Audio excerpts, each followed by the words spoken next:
ಬೆಳಗಾವಿ ಜಿಲ್ಲೆಯಲ್ಲಿ ನಮ್ಮ ರಸ್ತೆಗಳು ಅಪಘಾತ ಆಗುವುದು ತುಂಬ ಜಾಸ್ತಿ ಇದೆ.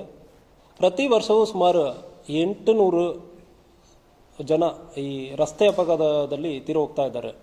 ಈ ಅಪಘಾತದಲ್ಲಿ ಪರ್ಟಿಕ್ಯುಲರ್ ಆಗಿ ಕಬ್ಬಿನ ಸೀಸನ್ ಸಂದರ್ಭದಲ್ಲಿ, ಉಳಿದ ಸೀಸನಲ್ಲಿ ತಿಂಗಳಿಗೆ ಒಂದು 50ರಿಂದ 55 ಜನ ಸಾಯ್ತಾ ಇದ್ದಾರೆ. ಈ ಕಬ್ಬಿನ ಸೀಸನ್ ಶುರುವಾದ ಮೇಲೆ October, November, December, Jan, February ಈ 5 ತಿಂಗಳ ಸಂದರ್ಭದಲ್ಲಿ 70ರಿಂದ 80 ಜನ ಪ್ರತಿ ದಿವಸನೂ ಒಬ್ಬರೇ ಇಲ್ಲ ಇಬ್ಬರು ಈ ಕಬ್ಬಿನ ಗಾಡಿಯಲ್ಲಿ ಟ್ರೈಲರಲ್ಲಿ ಒಂದು ಒಡೆದು ಸತ್ತೋಗ್ತಾ ಇದ್ದಾರೆ. ಇಲ್ಲ ಟ್ರೈಲರ್ ಅವರು ಸ್ವಲ್ಪ ಸರಿಯಾಗಿ ಓಡಿಸೋದ ಕಾರಣ ಡೆತ್ ಆಗ್ತಾ ಇದ್ದಾರೆ. ಈ ಸೀಸನಲ್ಲಿ ಬೇರೆ ಸೀಸನ್ಗಳಕ್ಕಿಂತ ಈ ಸೀಸನಲ್ಲಿ ಸ್ವಲ್ಪ ಜನ ಡೆತ್ ಆಗುವುದು ಜಾಸ್ತಿ ಆಗಿದೆ. ಇದಕ್ಕೆ ನಾನು ಆಲ್ರೆಡಿ ಹೇಳಿದ್ದೀನಿ, ರಸ್ತೆ ಅಪಘಾತಗಳನ್ನು ನಾವು ತಡೆ ಮಾಡೋದಕ್ಕೆ ನಾವು ಎಷ್ಟೊಂದು ಪ್ರಯತ್ನ ಮಾಡ್ತಾ ಇದ್ದೀವಿ. 800 ಜೀವ ಕಳ್ಕೊಳ್ತಾ ಇದ್ದಾರೆ. ಇದರಲ್ಲಿ ಭಾಳಷ್ಟು ಅಮಾಯಕರಿದ್ದಾರೆ. ಅವರು ದುಡಿಯುವವರು, ಆ ಫ್ಯಾಮಿಲಿಯಲ್ಲಿ ಆ ಮಕ್ಕಳನ್ನು ಇಟ್ಕೊಂಡು ಹೆಂಡತಿಯನ್ನು ದುಡಿಯುವವರು ಈಗ ಸತ್ತೋದ್ಮೇಲೆ ಆ ಫ್ಯಾಮಿಲಿ ಪರಿಸ್ಥಿತಿ ಎಲ್ಲ ನಾವು ನೋಡಬೇಕು. ಅದಕ್ಕಾಗಿ ಈಗ ನಾವು ಒಂದು ಕಟ್ಟುನಿಟ್ಟಾಗಿ ಒಂದು ಕ್ರಮ ಕೈಗೊಳ್ಳೋದಕ್ಕೆ ಪ್ರಯತ್ನ ಮಾಡ್ತಾ ಇದ್ದೀವಿ ಮತ್ತು ಆಫೀಸರ್ಗಳಿಗೆ ಸೂಚನೆ ಕೊಟ್ಟಿದ್ದೀವಿ.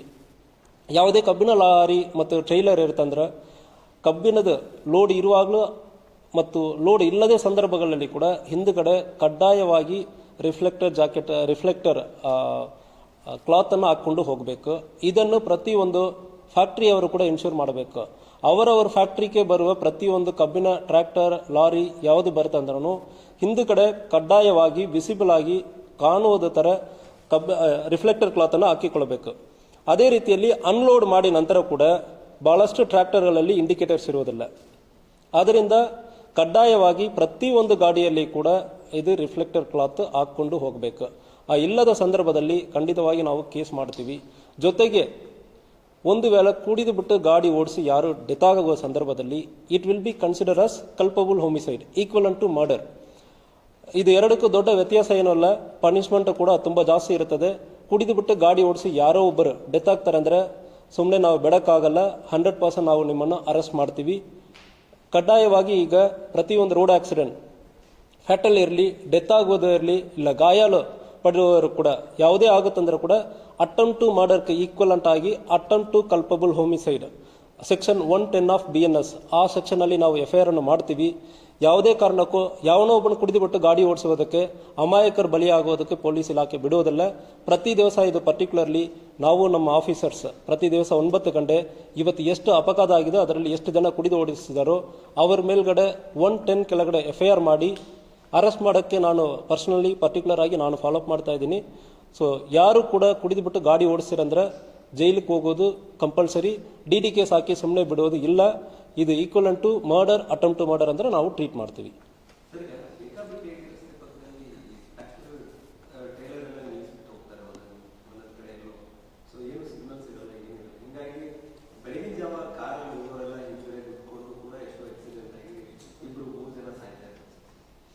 ಸೊ ಇದಕ್ಕೆ ಈ ಸೀಸನ್ ಸ್ಟಾರ್ಟ್ ಆಗೋದಕ್ಕೆ ಮುಂಚೆನೇ ಕೂಡ ಹಾರ್ವೆಸ್ಟರ್ ಮತ್ತು ಟ್ರಾನ್ಸ್ಪೋರ್ಟರ್ ಆರ್ಗನೈಸೇಷನ್ ಅನ್ನು ಕರೆದು ಮಾತನಾಡಲಾಗಿದೆ. ಈಗ ನಾವು ಆಫೀಸರ್ಸ್ ಕೂಡ ಸೂಚನೆಗಳು ಕೊಡ್ತಾ ಇದ್ದೀವಿ. ಎಲ್ಲಿ ಒಂದು ಕಡೆ ಟ್ರೈಲರನ್ನು ನಿಲ್ಲಿಸುವಾಗ ಕಡ್ಡಾಯವಾಗಿ ರಿಫ್ಲೆಕ್ಟರ್, ನೀವು ಫಸ್ಟ್ ಆಫ್ ಆಲ್ ಪಾರ್ಕಿಂಗ್ ಮಾಡುವುದು ರೋಡ್ ಬಿಟ್ಟು ಕಂಪ್ಲೀಟ್ ಆಗಿ ಬಿಟ್ಟು ಜಾಗ ಬಿಟ್ಟು ಎಷ್ಟು ಜಾಗ ರೋಡ್ ಯಾವುದೇ ಕಾರಣಕ್ಕೂ ಕೂಡ ನೀವು ರೋಡ್ ಮಧ್ಯದಲ್ಲಿ ಗಾಡಿಯನ್ನು ನಿಲ್ಲಿಸೋಕ್ಕಾಗಲ್ಲ. ಟ್ರ್ಯಾಕ್ಟರನ್ನು ಬಂದು ನಿಲ್ಲಿಸಬಾರದು. ನಿಲ್ಲಿಸ್ತೀರಂದ್ರೆ ಅಂತಹ ಕೇಸ್ ಆಗುವ ಸಂದರ್ಭದಲ್ಲಿ ಕಾನೂನು ರೀತಿಯಲ್ಲಿ ಕ್ರಮ ಕೈಗೊಳ್ಳುತ್ತೀವಿ. ಅದೇ ರೀತಿಯಲ್ಲಿ ಗಾಡಿ ನಿಲ್ಲಿಸುವ ಸಂದರ್ಭದಲ್ಲಿಯೇ ಕೂಡ ರಿಫ್ಲೆಕ್ಟರ್ ಕ್ಲಾತನ್ನು ಹಾಕಿನೇ ನಿಲ್ಲಿಸಬೇಕು. ಇಲ್ಲಾಂದ್ರೆ ಗಾಡಿಯನ್ನು ಕೂಡ ನಾವು ಸೀಸ್ ಮಾಡಬೇಕಾಗುತ್ತದೆ ಕೇಸಿಗೆ.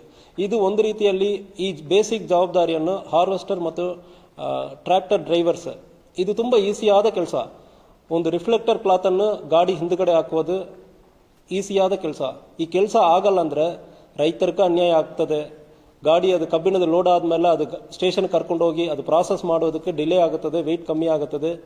ದಯವಿಟ್ಟು ರೈತರು ಕೂಡ ಪ್ರತಿಯೊಂದು ನಿಮ್ಮ ಟ್ರ್ಯಾಕ್ಟರ್ ಡ್ರೈವರ್ಸ್ ಕಡೆ ಮಾತಾಡಿ ಕಡ್ಡಾಯವಾಗಿ ಅವರ ರಿಫ್ಲೆಕ್ಟರ್ ಕ್ಲಾತನ್ನು ಹಾಕ್ಕೊಂಡು ರೋಡ್ ಸೈಡಲ್ಲಿ ನಿಲ್ಲಿಸಬೇಕು.